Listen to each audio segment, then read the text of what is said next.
respected elders, and my dear brothers and sisters, I welcome all of you with the Islamic greetings. Assalamu alaikum wa rahmatullahi wa barakatuh. Islam, the religion of peace. There is no compulsion in religion. Islam is the only solution to the problems of humanity. The Islamic Sharia is complete. It's perfect. Prophet ﷺ had told us, propagate from me even if it is one verse. So you are the messenger of Allah ﷺ. The Quran from cover to cover is a message of peace. And the last and final instruction manual for the human beings, it is the glorious Quran.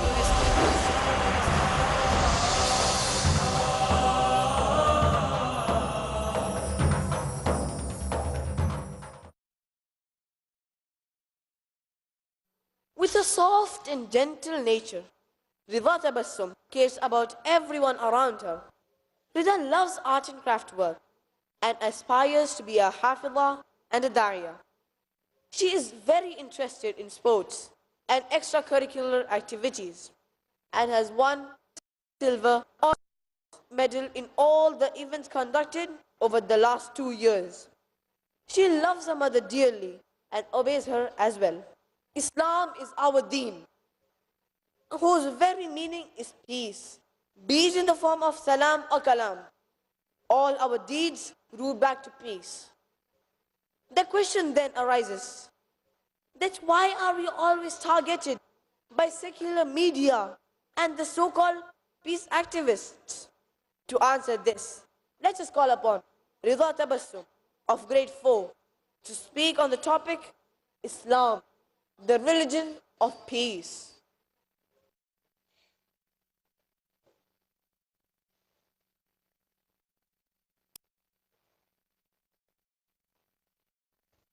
Alhamdulillah, wassalatu wassalamu ala rasulillah wa ala alihi wa ashabihi ajma'in. Amma ba'd.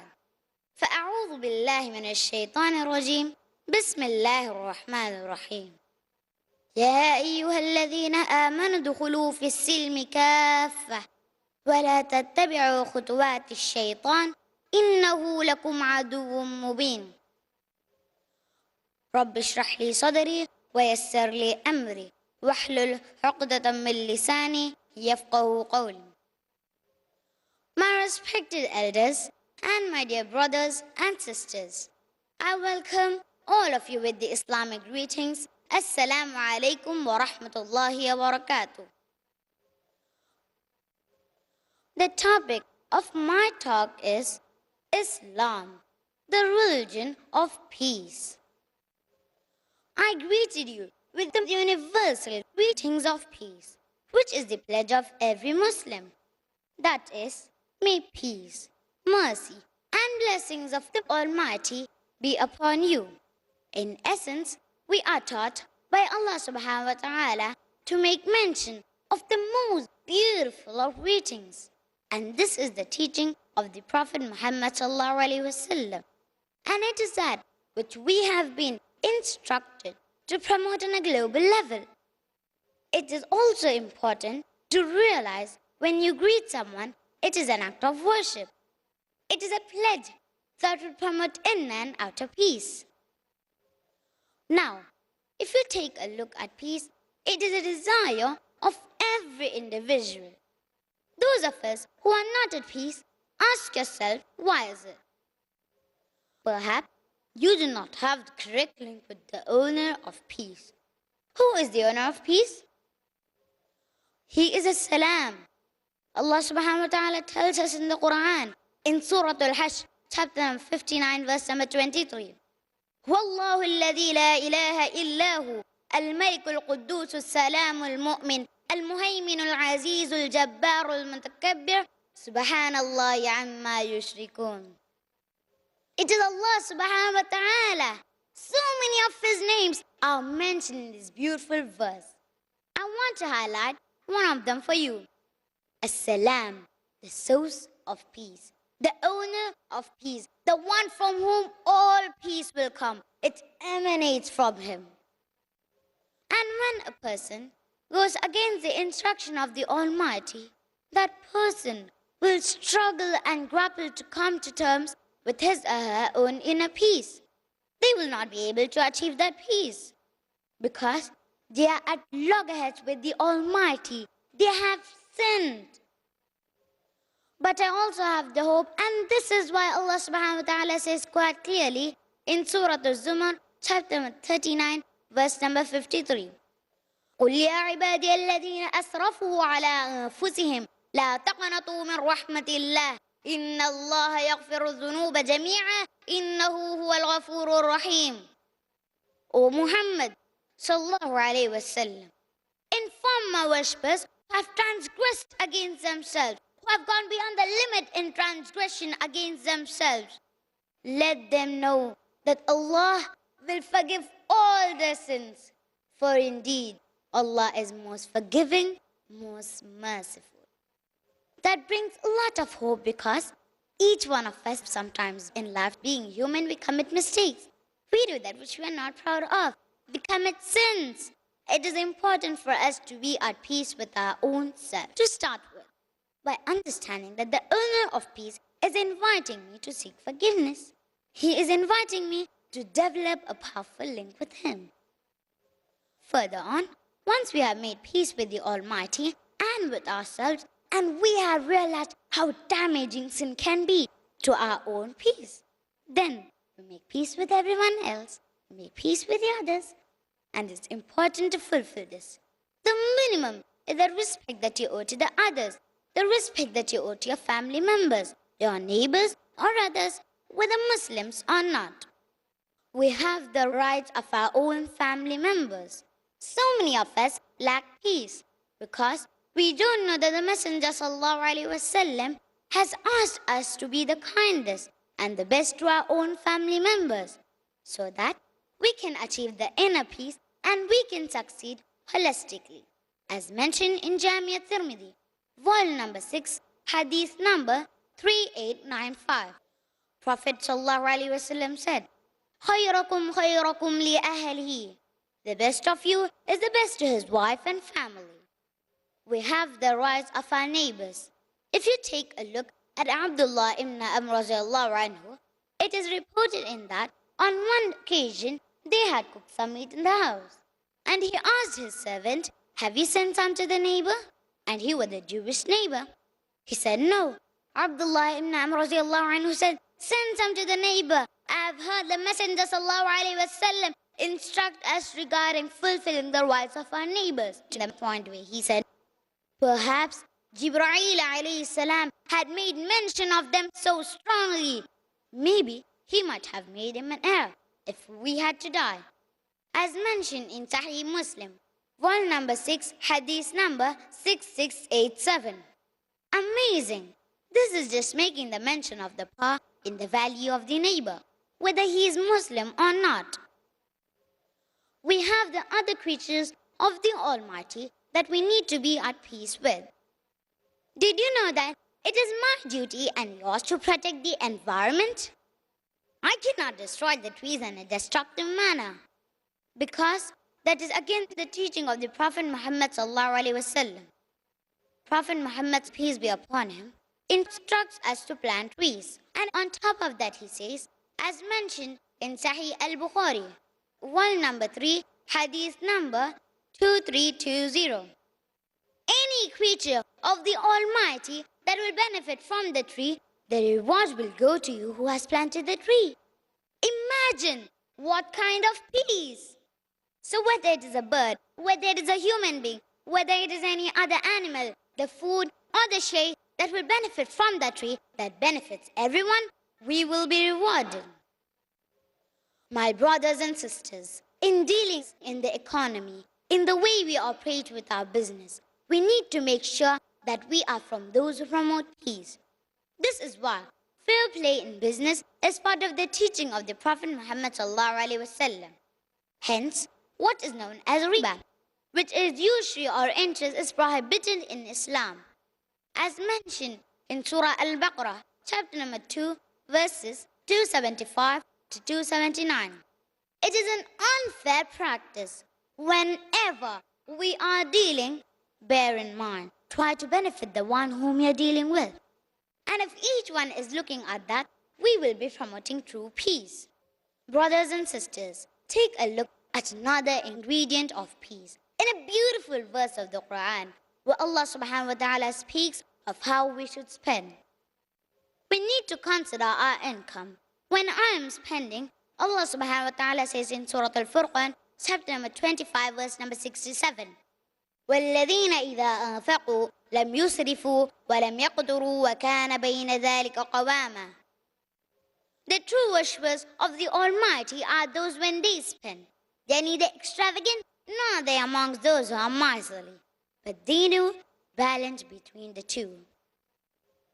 Brothers and sisters, it is extremely important that we understand these laws of Allah subhanahu wa ta'ala are in place in order for us to lead a life that is full of peace. Now let's get to the peace that we are looking for on a global level. Once we have made peace within ourselves and we fulfill the rights of one another, we understand that Allah subhanahu wa ta'ala has told us in Surah Ar-Ra'd, chapter number 13, verse number 11, إِنَّ اللَّهَ لَا يُغَيِّرُ مَا بِقَوْمٍ حَتَّى يُغَيِّرُوا مَا بِأَنفُسِهِمْ. Surely Allah does not change the condition of a people until they change their own condition. If you want to change a condition, you need to start off by changing your condition. If your own condition is not changed, then forget about changing the whole world. So if I want peace globally, I need to make the pledge of peace that I do everything in my capacity to ensure that peace prevails. I will make sure that I go out of my way to solve and resolve, to sort out matters, to resolve problems and disputes. Whenever there is a matter, I will deal with it in a most beautiful way. My brothers and sisters, beware of those who disturb the peace. Beware of those who promote disturbance of peace. Be careful of them. Be alert. Remember, never let them use you to engage in that which is clandestine, to engage in that which will disturb the peace, whether it's of your city, whether it's of your country or anywhere on the globe. We are Muslimin. We have surrendered to the law of Allah subhanahu wa ta'ala, and we are people who believe in peace. With this, I would like to end my talk with the verse I recited in the beginning of my talk from Surah Al-Baqarah, chapter number 2, verse number 208. يا أيها الذين آمنوا ادخلوا في السلم كافة ولا تتبعوا خطوات الشيطان إنه لكم عدو مبين. O you who believe, enter into submission, into peace, one and all, and do not follow the footsteps of the shaitan. Surely he is your open enemy. وآخر الدعوانا الحمد لله رب العالمين والسلام عليكم ورحمة الله وبركاته.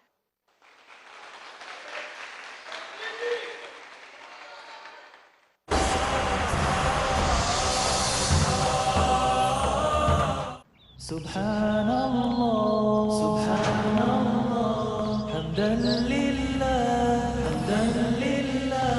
Subhanallah, Subhanallah, Hamdan lillah, You know, everything in life could use a little improvement, including religion, as it benefits our soul. Learn how to tighten your deen by examining various thought-provoking aspects, like salat, rights of the neighbor, and many more. So join me, Imam Qasim Ibn Ali Khan, for my series, Tighten Your Deen, right here on Peace TV.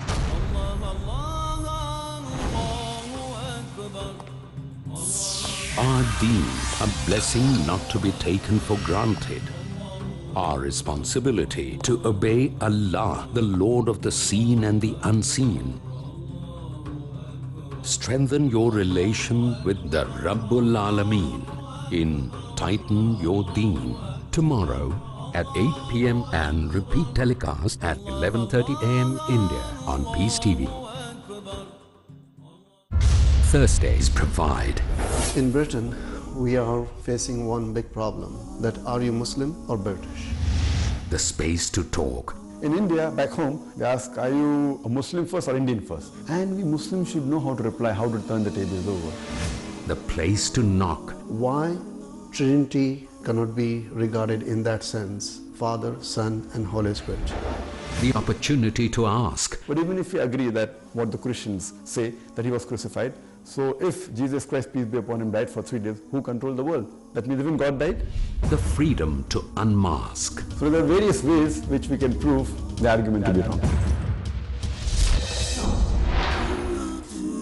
Let's meet Dr. Zakir tomorrow at 6:30 p.m. and repeat telecast at 9:30 a.m. India on Peace TV.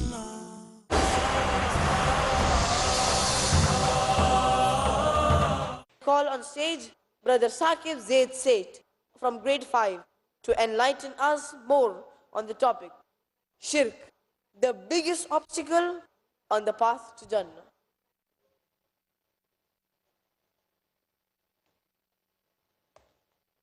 الحمد لله والصلاة والسلام على رسول الله وعلى آله وأصحابه أجمعين أما بعد فأعوذ بالله من الشيطان الرجيم بسم الله الرحمن الرحيم إنه من يشرك بالله فقد حرم الله عليه الجنة ومأواه النار وما للظالمين من أنصار رب اشرح لي صدري ويسر لي أمري واحلل عقدة من لساني يفقه قولي. My respected elders and my dear brothers and sisters, I welcome all of you with the Islamic greetings. Assalamu alaikum wa rahmatullahi wa barakatuh. May peace, mercy and blessings of Allah subhanahu wa ta'ala be on all of you. The topic of my talk is Shirk, the biggest obstacle on the path to Jannah. Before I explain what is Shirk, we need to know the opposite of Shirk, that is Tawheed. For if we know the Tawheed, we will know what is Shirk. Tawheed is not merely monotheism, that is, belief in one God, but much more. Tawheed literally means unification, that is, asserting oneness, and is derived from the root verb wahada, which means to unite, unify, or consolidate. Tawheed can be divided into 3 categories: Tawheed al-Rububiyyah, Tawheed al-Asma wa-Sifat, and Tawheed al-Ibadah. The first category is Tawheed al-Rububiyyah. Rububiyyah is derived from the root verb Rabb, meaning Lord, Sustainer, and Cherisher. Therefore, Tawheed al-Rububiyyah means maintaining the unity of Lordship. This category is based on the fundamental concept that Allah subhanahu wa ta'ala alone caused all things to exist while there was nothing. He created or originated all that exists out of nothing. He alone is the sole creator, sustainer, and cherisher of the whole universe and all between it without any need from it or for it. The second category is Tawheed al-Asma wa Sifat, which means maintaining the unity of Allah's names and attributes. This category is divided into 5 aspects. Number 1, Allah must be referred to according to the manner in which He and His Prophet have described Him without explaining His names and attributes by giving them meanings other than the obvious meanings. Number 2, Allah must be referred to without giving Him any new names or attributes. For example, Allah may not give Him the name Al-Ghadib, which means the angry one, despite the fact that He has said that He gets angry, because neither Allah nor His Messenger have used this name. Number 3, in a reference to God, we must strictly abstain from giving Him the attributes of those whom He has created. The key principle when dealing with Allah subhanahu wa ta'ala's attributes is given in the Quran in Surah Shura, chapter number 42, verse number 11. لَيْسَ كَمِثْلِهِ شَيْءٌ وَهُوَ السَّمِيعُ الْبَصِيرُ. There is nothing whatever like unto Him, and He is the one that hears and sees all things. Hearing and seeing are human faculties. However, when attributed to the divine being, they are without comparison. Unlike when associated with humans who require ears, eyes, etc., and who are limited in their sight and hearing in terms of time, space, capacity, etc. Number 4, Referring to a person with an attribute of God is also against the principle of Tawheed. For example, referring to a person as one who has no beginning or end. Number 5. Some divine names in the indefinite form, like Ra'uf or Rahim, are permissible names for men, as Allah subhanahu wa ta'ala has used them for the prophets. But Ar-Ra'uf, the most pious, and Ar-Rahim, the most merciful, can only be used if prefixed by Abd, meaning slave or servant. Thus, Abdur Ra'uf and Abdur Rahim. Similarly, Abdur Rasul, slave of the messenger, and Abdul Nabi, slave of the prophet, are forbidden. The third category is Tawhid al-Ibadah, which means maintaining the unity of worship or Ibadah. Ibadah is derived from the Arabic word Abd, meaning slave or servant. Thus, Ibadah means servitude and worship. Our prayers, our fast, and our sacrifice should only be for the sake of Allah subhanahu wa ta'ala alone. As Allah subhanahu wa ta'ala mentions in the glorious Quran, in Surah Al-Kawthar, chapter number 108, verse number 1 and 2. إِنَّا أَعْطَيْنَاكَ الْكَوْثَرَ فَصَلِّ لِرَبِّكَ وَانْحَرْ. To thee have we granted the fount of abundance. Therefore, to thy Lord, turn in prayer and sacrifice. Only believing in the first two categories of Tawheed and not implementing Tawheed al-Ibadah is useless. The pagan Meccans knew that Allah subhanahu wa ta'ala alone was the Lord, Master, Creator, Sustainer. Yet, they were not Muslims because they worshipped other gods besides Allah. Allah subhanahu wa ta'ala categorized them as kuffar, disbelievers, and mushrikeen, idol worshippers, and those who associate partners with God. It is mentioned in the glorious Quran in Surah Yusuf, chapter number 12, verse number 106. وَمَا يُؤْمِنُ أَكْثَرُهُمْ بِاللَّهِ إِلَّا وَهُمْ مُشْرِكُونَ. And most of them believe not in Allah without associating others as partners with Him. Thus, Tawheed al-Ibadah, that is maintaining the unity of worship, is the most important aspect of Tawheed. Allah subhanahu wa ta'ala alone deserves worship, and He alone can grant benefit to man for his worship. Now that we have understood what is Tawheed, let us learn its opposite, that is Shirk. The omission of any of the above mentioned categories or deficiency in the fulfillment of any criteria of Tawheed is referred to as Shirk. Shirk literally means sharing or associating partners. In Islamic terms, it means associating partners with Allah and is equivalent to idolatry. Shirk, the biggest zulm, transgression, rebellion, oppression which a person can commit on himself. It takes one away from the path to Jannah and ultimately leads to Jahannam. It is the greatest sin that Allah subhanahu wa ta'ala will never forgive. The Quran describes this in Surah An-Nisa, chapter number 4, verse number 48, and a similar message in Surah An-Nisa, chapter number 4, verse number 116. إِنَّ اللَّهَ لَا يَغْفِرُ أَن يُشْرَكَ بِهِ وَيَغْفِرُ مَا دُونَ ذَلِكَ لِمَن يَشَاءُ وَمَن يُشْرِكْ بِاللَّهِ فَقَدْ ضَلَّ ضَلَالًا بَعِيدًا. Allah forgives not the sin of joining other gods with Him, but He forgives whom He pleased other sins than this. And one who joins other gods with Allah has strayed far, far away from the right path. We, as Muslims, believe that the only sin which is unforgivable is the Shirk. Shirk is the only sin which Allah subhanahu wa ta'ala will never forgive. But if you repent before you die, if you make tawbah before you die, Allah subhanahu wa ta'ala will also forgive Shirk. So my dear brothers and sisters, do not despair even if you have committed this biggest sin.